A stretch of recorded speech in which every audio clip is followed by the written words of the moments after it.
Chapter 20, The BlackBerry Kiss. That night I tried to write the mini journal for Mr. Birkway. I had a terrible time coming up with something to write about. First, I made a list of all the things I liked, and they were all the things from buybanks, the trees, the cows, the chickens, the pigs, the fields, the swimming hole. It was a complete jumble of things, and when I tried to write about any of those things, I ended up writing about my mother, because everything was connected to her. At last, I wrote about the BlackBerry kiss. One morning on the farm, when I awoke and looked out the window, I saw my mother walking up the hill to the barn. Mist hung about the ground. Finches were singing in the oak tree beside the house, and there was my mother, her pregnant belly sticking out in front of her. She was strolling up the hill, swinging her arms and singing, "Oh, don't fall in love with a sailor boy, a sailor boy, a sailor boy. Oh, don't fall in love with a sailor boy, 'cause he'll take your heart to sea." As she approached the corner of the barn, where the sugar maple stands, she plucked a few blackberries from a stray bush and popped them into her mouth. She looked all around her, back at the house, across the fields, and up into the canopy of the branches overhead. She took several quick steps up to the trunk of the maple, threw her arms around it, and kissed that tree soundly. Later that day, I examined this tree trunk. I tried to wrap my arms about it, but the trunk was much bigger than it had seemed from my window. I looked up at where her mouth must have touched the trunk. I probably imagined this, but I thought I could detect a small dark stain as from a blackberry kiss. I put my ear against the trunk and listened. I faced that tree squarely and kissed it firmly. To this day I can smell the bark, a sweet woody smell, and feel its ridges and taste that distinctive taste on my lips. In my mini journal, I confess that I had since kissed all different kinds of trees, and each family of trees, oaks, maples, elms, birches, had a special flavor all of its own. Mixed in with each tree's own taste was the slight tang of blackberries, and why this was so, I could not explain. The next day, I turned in this story to Mr. Birkway. He didn't read it or even look at it, but he said, "Marvelous, brilliant," as he slipped it into his briefcase. "I'll put it with the other journals." Phoebe said, "Did you write about me?" Ben said, "Did you write about me?" Mr. Birkway was bounding around the room as if the opportunity to teach us was his notion of paradise. He threw open the windows and sucked in the air. "Ah, September," he said. He pulled out a book and read a poem by E. Cummings. The poem was titled, "The Little Horse is Newly," and the reason why only the capital letter in the title is the Y at the end of newly is because Mr. Cummings liked to do it that way. "He probably never took English," Phoebe said. To me, that Y looked like a newly born horse standing up on its thin legs. The poem was about a newly born horse who doesn't know anything but feels everything. After that, I couldn't make a lot of sense out of anything except that this horse feels amazing and lives in a smoothly, beautifully folded world. I liked that. I was not sure what it was, but I liked it. Everything sounded soft and safe. Thus far, it was not an unusual sort of day, purely normal as far as school goes. I started walking home alone, because Phoebe had left early for a dentist appointment. I was supposed to meet her at her house at 5 o'clock. I didn't even mind too much when Ben came running up behind me, because I was in a good mood, and besides, I didn't really want to walk home by myself. I was completely unprepared for what happened on the way home, and of course for what happened later. Ben and I were simply walking along, and he said, "Did anyone ever read your palm?" "No. I don't know how to do it." "Oh," he said, "I know how to do it," he said. "Want me to read yours?"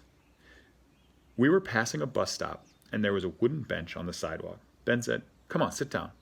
"I can't do it while we're walking along." He took my hand and stared at it for the longest time. His own hand was soft and warm. Mine was sweating like crazy. He said, and tracing the lines of my palm with his finger. It gave me the shivers, but not in an entirely unpleasant way. The sun was beating down on us, and I thought it might be nice to sit there forever with him, just running his finger along my palm like that. I thought about the newly born horse who knows nothing and feels everything. I thought about the smooth, beautifully folded world. Finally, Ben said, "Do you want the good news first or the bad news?" "The bad news? It isn't real bad, is it?" He coughed. "The bad news is I can't really read poems."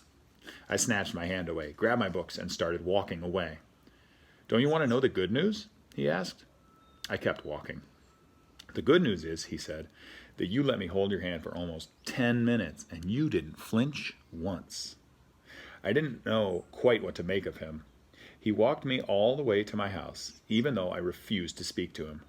He sat down on the porch. "I can't invite you in," I said. "That's okay," he said. "I'll wait." "For what?" "Aren't you going to Phoebe's at 5 o'clock?" "I'll wait." "You don't want to walk over there alone." "I'll sit here and do my homework." He pulled out his mythology book. I went inside and walked around. I looked out the window. He was still there. "Are you doing your mythology report?" I asked. "I guess I might as well sit here and do mine too." He didn't say anything. In fact, neither of us said anything. He was reading his book and taking notes, and I tried to read mine, but it was difficult to think with him sitting there. I was relieved when it was time to go to Phoebe's. When we passed Mrs. Cadaver's house, someone called my name. I didn't see anyone at first, but then I spotted Mrs. Partridge sitting in a lawn chair beside the house. "Hello," I said. "Who's that?" Ben asked. "It's Mrs. Partridge. She's blind." He gave me a queer look. "Then, how did she know who you were?" It was a good question, but I did not know how to answer it. When I knocked at Phoebe's door, Ben said, "I'll be going now." I took a quick look at him and turned back to the door. But in the instant that I was turning my head, he leaned forward, and I do believe his lips kissed my ear. I was not sure this was what he intended. In fact, I was not sure it happened at all, because before I knew it, he had hopped down the steps and was walking away. The door inched open, and there was Phoebe's round face, as white and frightened as ever you could imagine. "Quick," she said, "come in." She led me into the kitchen. On the kitchen table was an apple pie, and beside it were 3 envelopes, one for Phoebe, one for Prudence, and one for their father. I opened my note, Phoebe said, showing it to me. It said, "Keep all the doors locked and call your father if you need anything. I love you, Phoebe." It was signed, Mom. I didn't think too much of it. "Phoebe," I said. I know. It doesn't sound terrible or anything. In fact, my first thought was, well, good. She knows I'm old enough to be here by myself." I figured she was out shopping, or maybe she even decided to return to work, even though she wasn't supposed to go back to Rocky's Rubber until next week. But then Prudence came home and opened her note. Phoebe showed me the note left for Prudence. It said, "Please heat up the spaghetti sauce and boil the spaghetti. I love you, Prudence." It was signed, Mom. I still didn't think too much of it. "She's probably just working late," I said. "I don't know," Phoebe said. "I don't like it. I don't like it one bit." Prudence heated up the spaghetti sauce and boiled the spaghetti. While I helped Phoebe set the table, Phoebe and I made a salad. "I do feel sort of independent," Phoebe said. Phoebe's father came home. "Where's Norma?" he said. Phoebe showed him his note. He opened it and sat down, staring at the piece of paper. Phoebe looked over his shoulder and read his note aloud. "I had to go away. I can't explain. I'll call you in a few days." It was signed, Norma. I had a sinking feeling. Prudence started asking a million questions. What does she mean? Go away where? Why can't she explain? Why didn't she tell you? Did she mention this? A few days? Where did she go? "Maybe we should call the police," Phoebe said. "The police? For what?" Mr. Winterbottom said. "I think she was kidnapped or something." "Oh, Phoebe." "I'm serious," she said. "Maybe a lunatic came into the house and dragged her off." "Phoebe, that is not funny." "I'm not being funny. I mean it. It could happen." Prudence was still asking questions. Where did she go? Why didn't she mention this? Did she tell you? Where did she go? "Prudence, I honestly cannot say," her father said. "I think we should call the police." Phoebe said again. Phoebe, if she was kidnapped, would the lunatic, as you say, allow her to sit down and write these notes? He might. Phoebe, that's enough. He sat there staring at the note. Then he stood up, removed his coat, took off his tie, and said, "Let's eat." It was only then that he seemed to notice I was there. "Oh," he said. He looked quite embarrassed. "I'm sorry about all this, Sal." "I have to go," I said. At the door, Phoebe said, "My mother has disappeared." "Sal, don't tell anyone. Don't tell a soul." At home, my father was slumped over the photo album. He used to close the album quickly when I came in the room, as if he were embarrassed to be caught with it. Lately, however, he didn't bother to close it. It was almost as if he didn't have the strength to do that. On the open page was the photo of my father and mother sitting in the grass beneath the sugar maple. His arms were around her, and she was sort of folded into him. His face was pressed up next to hers, and their hair blended together. They looked like they were connected. "Phoebe's mother went away," I said. He looked up at me. "She left some notes. She says she's coming back, but I don't believe it."